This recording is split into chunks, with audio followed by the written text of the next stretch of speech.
I remember the first time I told my husband I wanted to start vlogging. He sighed very deeply, and I swear he gave me that kind of look that I've never seen before. Right there, I knew his answer was going to be a no.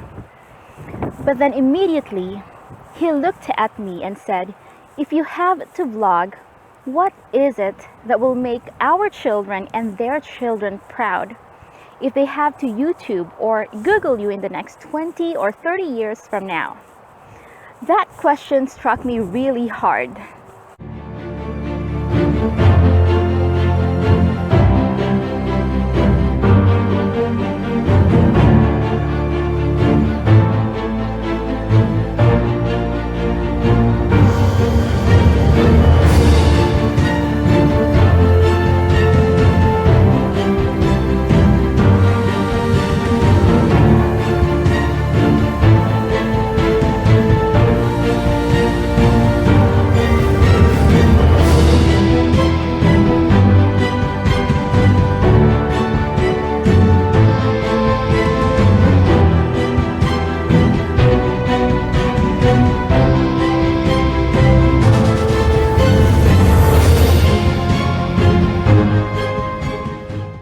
This is Pinoy Wheel. And I'm your host, Katrina Sevilla.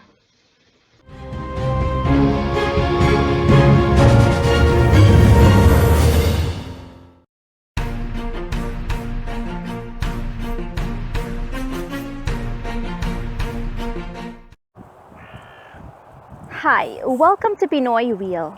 If it's your first time on this channel, let me introduce myself. My name is Katrina, and it's my goal to motivate and inspire you by bringing in stories that matter in real life. Why did I start Pinoy Wheel? Let's go back to what my husband said after I told him I wanted to start a YouTube channel, or for many, they call it vlogging. Again, this is what he said to me. "If you have to vlog, what is it that will make our children and their children proud if they have to watch you on YouTube or Google you in the next 20 or 30 years from now?" So when my husband asked me what is it that I'd like to vlog, he was actually referring to a specific niche or category that I'm interested in. There are thousands of reasons why a person vlogs on YouTube. It could be that the person wants to document his life and his journey, and there are some who love to cook or talk about politics. In short, there are so many niches that a vlogger can focus on. But the question is, what is it for me? I had been pondering that question for a little while. I remember writing all my skills on paper and started crossing out each one of my skills until nothing was left. I started doubting myself and asking, was there any field of interest that I could give valuable content to? Maybe vlogging wasn't for me and that I just had to keep going on with blogging. By the way, I do write content too, and I love it. But nowadays, almost everyone has a YouTube account, and it's just a click away to upload a video. So I told myself, why not start? There's nothing to lose for me. That niche thing was really one heck of a question. Should I just start a makeup vlog since I love makeup and I'm a makeup artist too? But my other self is saying, I don't want to invest in unnecessarily expensive cameras and gadgets. Should I just start a daily vlog and talk about personal things and travels and stuff like that? But that would have made my husband freaked out had I chosen that. So there were many interesting options that came into my mind, but none of them had spark or fire. You know that feeling when you first went out for a date? I still remember vividly when my husband and I were dating in BGC the Fort, right after work. That's the kind of spark that I was searching for when I was looking for a vlog niche. Until one day, something came into my heart and it reminded me, you have a beautiful story to tell. You have a beautiful story to tell the world. If I would have to start vlogging, It has to be something very close to my heart. It doesn't have to be perfect, but it needs to be authentic. It should be rooted in my own life experiences. From that point on, I discovered what my heart and brain tell me to do. So let me just share with you my own story. Watch this. My life has practically been a trial and error exercise. I think that's how it's supposed to be. Otherwise, I wouldn't learn if I don't try. We will never know if one opportunity is destined for us until we tap into it. As a child, I've always been looking for answers in life. One day, I was walking with my mother in Kimball. It was a shopping center in Jensan. That was in the 90s. I remember there was a bridge that connects the building to the other side, which was Chowking restaurant, I believed. We were walking there when I saw a bunch of beautiful Barbie dolls, as if they were candies in my eyes. So I asked my mother if I can have one of those. She responded to me by saying, "No, put it back. We can't afford that." Now, hearing that as a child was painful. It was painful because I knew that it wasn't true. It's not that we couldn't afford. Had my mother responded differently, the effect could have probably been less sabotaging to my part. Every word or message that comes out from our mouth brings either life or sorrow. According to Robert Kiyosaki, a negative statement actually closes a person's mind. Now, don't get me wrong. My mother is a beautiful person inside and outside. She's very hardworking. She knew how to hustle. And even though she's now up in heaven since she passed away in 2013, she left me and my family wonderful memories and beautiful legacy, which I'm so proud of. Statements like, "We can't afford that," or "Don't hang out with rich classmates or friends," "Study hard and get good grades,"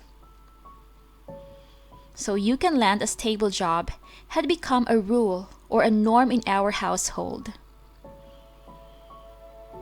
But as a child, I was always asking the why, like, why can't we afford it? Why can't I join the party? And etc. I grew up from a working class to a lower middle class family. We were not poor. To tell the truth, we can eat more than 3 times a day if we want to. But we didn't have that option to get anything we wanted either. Both my parents were working as bookkeepers in an international company which exports bananas and pineapples. After 4 years of working, my mother was laid off and decided to focus on being a mother of 3 kids. She was doing all different kinds of hustles. She was farming on her parents' farm. She was selling Tupperware, Avon, jewelry, life insurances, you name it. I tell you, she knows how to make money from anything. While my father kept working as a bookkeeper in the same company for 15 years, until he also got laid off. When my father lost his job, our lifestyle completely went from here to there. It was a total downgrade. In 1995, our family moved to my mother's place called Surala. It's a small town compared to Jensan, which is already a city for so long. There I was raised in a very humble community where farming is the main source of income. Both my parents started farming land from my grandparents. Farming in the Philippines is really tough coming from our own experiences. It's like gambling in the casino. Sometimes you win, but a lot of times you lose. We definitely lost a lot of money and time from farming. Fortunately, my mother found another stream of income, and that was buying and selling fruits. That was mainly our source of income since I was 10 until I turned 18 years old. Meanwhile, we've also been receiving a rental income from our house we left in Jensen. Moving forward, life had not been so easy for me and my family in terms of personal and financial areas, but we worked really hard in striving to have a decent lifestyle. And we're definitely experiencing the fruit of our labors in some areas of our lives. If there's one thing in our family, I think that we're always sticking together no matter what. It might not be a perfect or ideal family, just like many of us, but our abilities to work and stick together is very strong. And surely we were one in faith to God. When I was 18, we moved to the capital of the Philippines to get much better opportunities for work. We were blessed to be connected to a very good church in the fort, where we met wonderful and generous leaders and friends.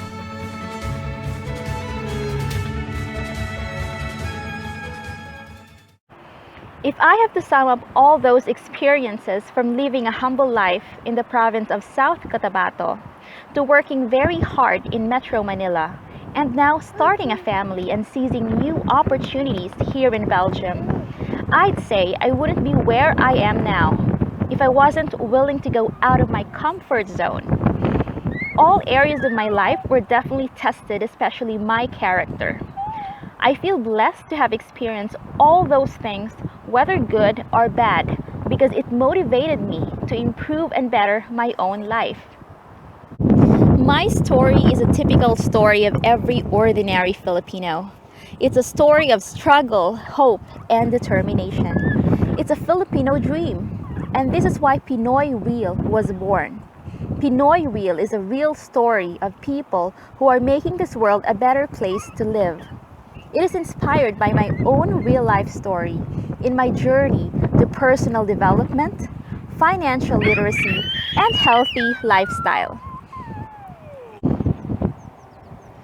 Join me in this journey as I reach out to as many people possible who resonate with my story, those who are looking for answers or solutions to improve their personal and financial skills, as well as having a healthy and comfortable lifestyle.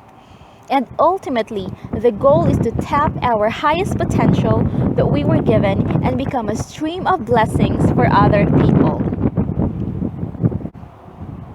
If you'd like to watch more inspiring stories, please consider subscribing to Pinoy Wheel.